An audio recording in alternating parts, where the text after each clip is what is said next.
सभी साथियों को अनुसर का प्यार भरा नमस्कार। और आज हम लोग बात करेंगे कि जो 16 दिन बचे हमारे पास, मात्र बहुत ही कम समय बचा हुआ है इस स्ट्रेटजी को, जो अभी आपने देखा है कि जैसा कि नोटिफिकेशन में निकाला जा चुका है कि एग्ज़ाम जो है 16 से 20 फरवरी के बीच में होगा।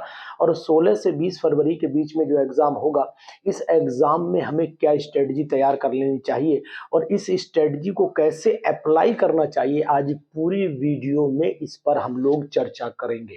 यानी कि आज हम आपको एक एक स्टेप बताएंगे कि आखिरकार किस तरीके से हमें अपना प्लान्ड स्टडी करनी चाहिए, कौन सा तरीका आखिरी समय पर होना चाहिए जो हम लोग इजी वे में अपना पूरा रिवीजन कर सकें, पूरे रिवीजन को अंजाम दे सकें। इस बात की आज पूरी चर्चा इस वीडियो में होगी, तो आज पूरी वीडियो में बने रहिएगा, एक भी पॉइंट मिस नहीं करिएगा। एक एक बात इंपॉर्टेंट आपको बताऊंगा जिससे कि आप कम समय में अपने पूरी स्ट्रेटजी को प्लान कर सकें, पूरे तरीके को अप्लाई कर सकें और इसे यूज कर सकें, जिससे कि आप सिलेक्शन के क्राइटेरिया में आ सकें।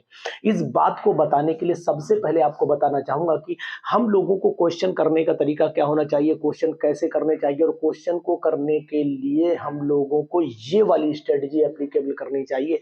और ये स्ट्रेटजी क्या होगी, इस पर हम बात कर रहे हैं। तो इस वीडियो को सबसे पहले अगर आपने सब्सक्राइब नहीं किया तो सब्सक्राइब कर लीजिए जल्दी से चैनल को जाकर के, और दोस्तों को भी शेयर कर दीजिए जो केंद्रीय विद्यालय की तैयारी में लगे हुए हैं। सबसे पहले आपको क्या करना है कि जल्दी से जितना भी न्यूमेरिकल पार्ट है, सबसे ज्यादा दिक्कत आती है न्यूमेरिकल पार्ट में, तो सबसे पहले बात करूंगा कि न्यूमेरिकल पार्ट में हम लोगों को क्या करना चाहिए।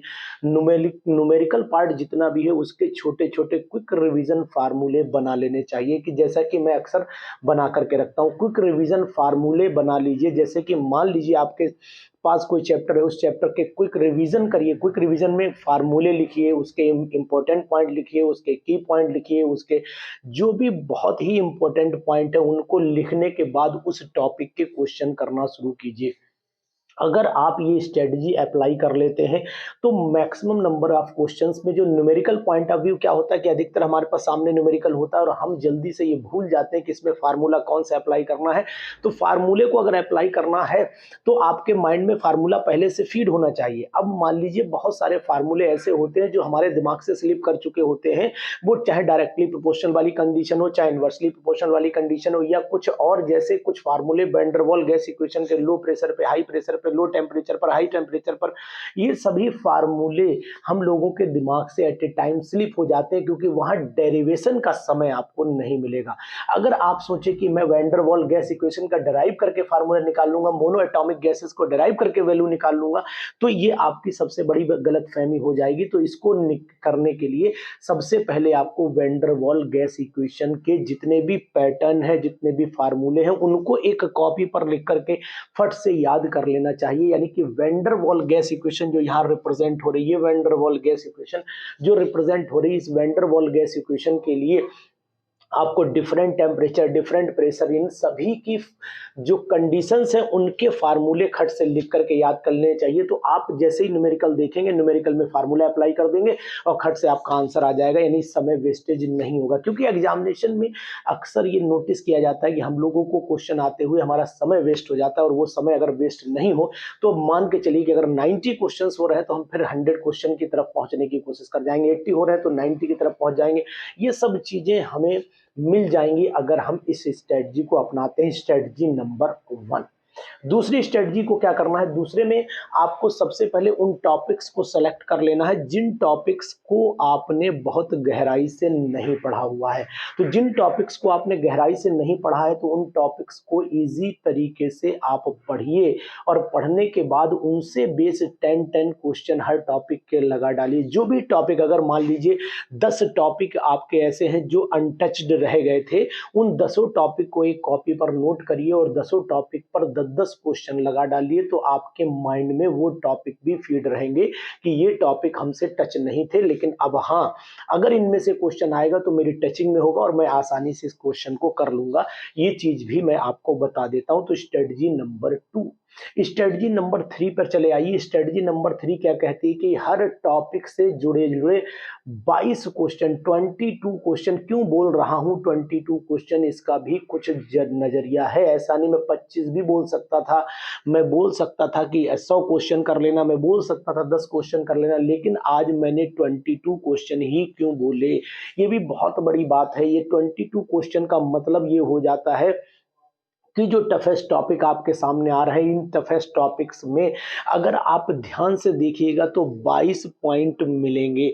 अगर ये 22 पॉइंट आपने ध्यान दे लिए तो इसका मतलब ये 22 पॉइंट कौन कौन से हैं, हर चैप्टर के ऐसे मैंने कुछ पॉइंट सेलेक्ट किए हैं जो पॉइंट बहुत इंपॉर्टेंट है और हमारे से मिसिंग में रहते हैं, उनकी वैल्यूज हम अक्सर भूल जाते हैं। उन 20, इसलिए हर टॉपिक से जुड़े हुए 22 क्वेश्चन जो डिफरेंट डिफरेंट कैटेगरीज, मैंने लगभग हर टॉपिक को डिस्कशन किया, हर टॉपिक को देखा, हर टॉपिक को समझा।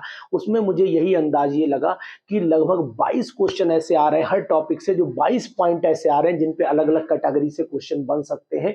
तो वो 22 क्वेश्चन आप जरूर करने की कोशिश करिएगा। जब 22 क्वेश्चन आप करने की कोशिश करेंगे तो फिर आप मान के चलिए कि 12, 15, 20 क्वेश्चन आपको उसी कैटेगरी की रेंज में मिल जाएंगे। अब आपके मन में आ रहा होगा सर ये 22 पॉइंट कौन कौन से होंगे, तो अगर मैं मान लेता हूं कि आपके पूरे सिलेबस में हर चैप्टर में, चलिए जैसे पी ब्लॉक में मैंने गया, अब यहाँ पर पी ब्लॉक के कुछ ही टॉपिक्स हैं ही नहीं, कुछ टॉपिक जैसे मैं अल्कोहल फिनॉल ईथर में गया, मैं एल्डिहाइड कीटोन में गया, तो मैंने नोटिस किया कि यहाँ से अधिकतर लोग ये 5 पॉइंट छोड़ देते हैं। जैसे अल्कोहल फिनॉल ईथर में जब मैं गया तो मैंने देखा कि अधिकतर लोग एसिडिटी बेसिटी खूब पढ़ डालते हैं अच्छे खासे, उन्हें पता है यहाँ से क्वेश्चन आना है, लेकिन जब मैं जाता हूँ टेस्ट पे, डिस्टिंग्विश पे जाता हूँ, तो फिर वहां से मुझे टॉपिक दिखाई देता है कि लोग बिल्कुल टच नहीं कर रहे हैं। तो मैंने लोगों की वीडियोस को देखा, लोगों के क्वेश्चन करने के क्राइटेरिया को देखा, लोगों से बात की, तो वहां से मुझे पता लगा कि कहाँ कहाँ लोग लीविंग कर रहे हैं, छोड़ रहे हैं क्वेश्चंस को। उसी तरीके से मैंने 22 पॉइंट ढूंढे और इन 22 पॉइंट में अब सबसे इंपॉर्टेंट पॉइंट मुझे जो नजर में आया वो प्रैक्टिकल बेस क्वेश्चन नजर आए। ये प्रैक्टिकल बेस क्वेश्चन जो थे अधिकतर टॉपिक से जुड़े हुए थे,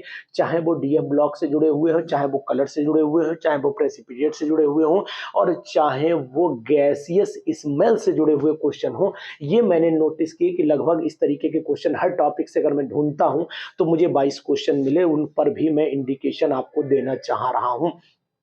तीसरा पॉइंट, अब चौथा पॉइंट आप सुन लीजिए। चौथा इंपॉर्टेंट पॉइंट ये है कि आपको जो क्वेश्चंस करने हैं, सबसे पहले आप उस टॉपिक को उठाइए। देखिए क्या है कि दुनिया में हर आदमी यही कहता है कि सबसे पहले कठिन टॉपिक को पढ़ो, सरल तो आपको आता ही है। तो मैं आपको ये बताना चाहूंगा कि सरल टॉपिक पहले एक बार रिवाइज कर लो, कॉन्फिडेंस मेंटेन हो जाएगा, और कॉन्फिडेंस जब मेंटेन हो जाएगा तो आपको टफ टॉपिक करने में कोई दिक्कत नहीं आएगी। यानी आप आखिरी टाइम पे, क्योंकि आखिरी टाइम पे दिमाग में प्रेशर होता है, और अगर हम उस प्रेशर के अंदर बहुत टफ टॉपिक लेके बैठ जाते तो कॉन्फिडेंस लूज होना शुरू हो जाता है, और अगर कॉन्फिडेंस आपका नीचे गिरने लगा तो ग्राफ को ऊपर ले जाना बहुत मुश्किल का काम हो जाएगा। इसीलिए मैं बोलूंगा कि पहले फटाफट फटाफट उन टॉपिक्स को रिवाइज कर डालिए जो टॉपिक आपके इजी हो और जो टॉपिक में आपको इंटरेस्ट हो। उसके बाद जो टफ टॉपिक हो उनकी एक लिस्ट बना लीजिए कि ये टॉपिक टफ है, उन टॉपिक से रिलेटेड 5-5, 10-10 क्वेश्चन कर डालिए, तो आपका ये मान के चलिए स्ट्रेटजी प्लान हो जाएगी पूरी तरीके से। अब बहुत सारे लोग इस समय पढ़ने पे डटे हुए हैं, तो पढ़ाई बिल्कुल बंद कर दीजिए, पढ़ाई की कोई जरूरत इस समय नहीं है। इस समय केवल और केवल रिवीजन और क्विक रिवीजन की जरूरत है, मैपिंग की जरूरत है कि आपको मैप बना लेना चाहिए। मैपिंग स्टडी ही आपको इस समय फायदेमंद होगी, और ये आखिरकार टोटल जो निचोड़ मैं निकाल करके लाया हूं वो मैपिंग स्ट्रेटजी पर निकाल करके लाया हूं। ये मैपिंग स्ट्रेटजी क्या होती है वो भी मैं आपको दिखाने जा रहा हूं। मैं आपको एक चैप्टर का मैप यहां पर दिखा रहा हूं। देखिए ये वाला जो मैप आपको रिप्रेजेंटेशन दे रहा है, ये मैप आपको ये बता रहा है कि मैंने पूरे चैप्टर को मैपिंग कर दिया है कि इसमें ये टॉपिक हमारे इंपॉर्टेंट है, इन इन टॉपिक्स पे हमने ध्यान दिया है, इन सब चीजों पर मैंने ध्यान दिया है, ये टॉपिक्स ही आपको ध्यान रखने हो जो एग्जामिनेशन। तो मैपिंग स्टडी को अगर आप जोर देंगे तो मान के चलिए मैक्सिमम नंबर आप पा लेंगे। तो इस तरीके से हम पूरी स्ट्रेटजी को प्लान कर लें, और प्लान करने के बाद उसी पे बेस अगर क्वेश्चंस करते हैं तो क्वेश्चन इजी वे में कर जाएंगे। और आज मैं आपको फिर अनाउंस करने जा रहा हूं, फिर बोलने जा रहा हूं, अगर आपको टेस्ट सीरीज हिंदी इंग्लिश दोनों में मिक्स चाहिए है। तो केमिस्ट्री की टेस्ट सीरीज जो अभी नई पड़ी हुई है, जो जनरल पेपर के साथ जिस पर लिखा हुआ उसको जाकर के परचेज कर लीजिए। फुल जनरल सिलेबस भी उसमें दे रखा है और उसमें केमिस्ट्री की टेस्ट सीरीज भी दे रखी है, उसको आप यूज कर लीजिए। अगर आप उसको यूज कर लेते, मात्र बहुत ही चीप डाली रखी है, मतलब आप मान के चलिए न के बराबर उसका पेमेंट अगर 16 दिनों में आपने ये पेमेंट आपके लिए यूजफुल हो जाता है और आपका सिलेक्शन हो जाता है, तो मान लूंगा कि बहुत यूजफुल होगी ये टेस्ट सीरीज आपके लिए।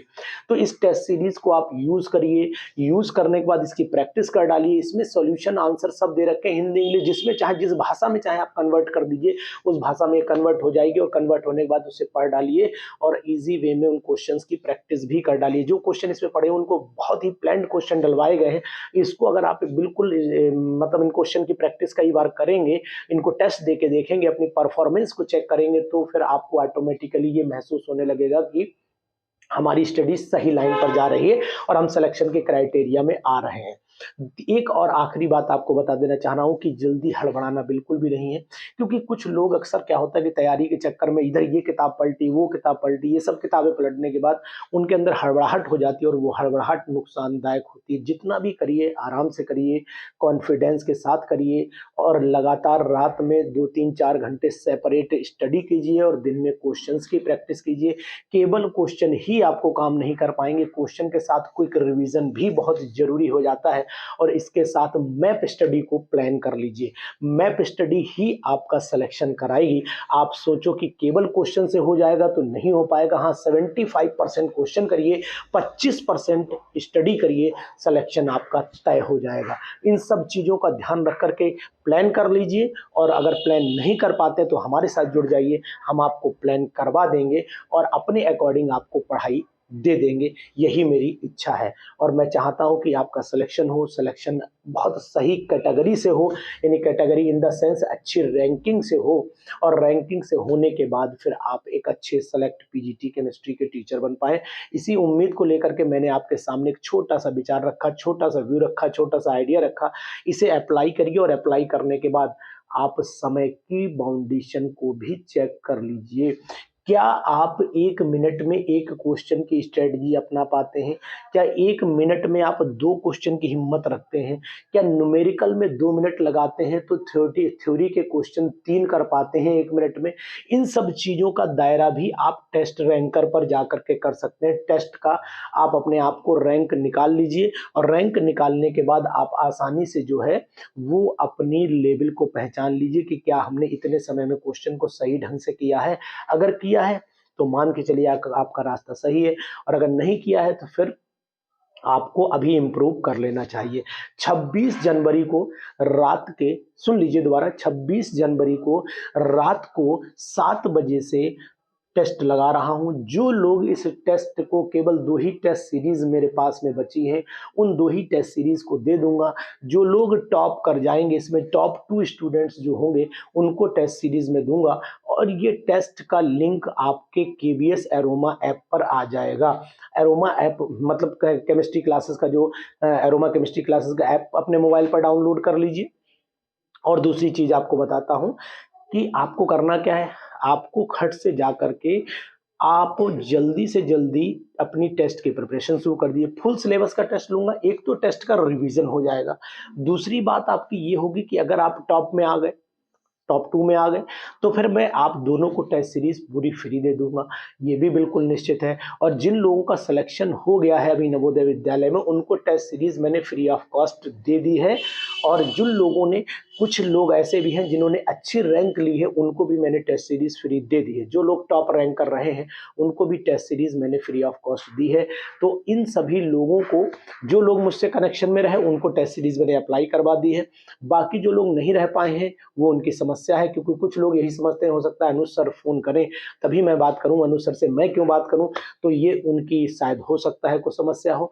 तो समस्या एक और भी होती है कि कुछ पाने के लिए कुछ खोना भी पड़ता है और कुछ लेने के लिए झुकना भी पड़ता है। और जो इंसान अपने आप को झुकाना नहीं चाहता, जो अपने आप को स्ट्रिक्ट बनाए रखता है कि नहीं मैं हूँ, तो फिर ये मैं वालों के साथ में अनुसर नहीं रुक पाते हैं। ये हमारी अपनी समस्या है। तो अब आपको बिल्कुल परफेक्टनेस के साथ में अगर टेस्ट सीरीज को लेना है तो 26 जनवरी का इंतजार करिए।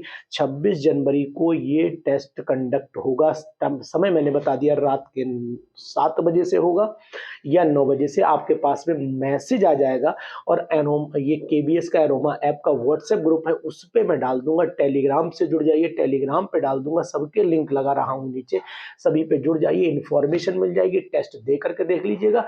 अगर टेस्ट आप दे लेंगे तो फिर उम्मीद है आपको भी ये टेस्ट सीरीज मिल सकती है। तो स्ट्रेटजी अपनाइए, साथ में टेस्ट सीरीज को यूज करिए, सिलेक्शन पाइए। इसी उम्मीद के साथ ये वीडियो दूसरों तक जरूर पहुंचनी चाहिए। और आपको कैसे लगे आइडिया, इसको कमेंट बॉक्स में जा करके जरूर बताइएगा। Thank you.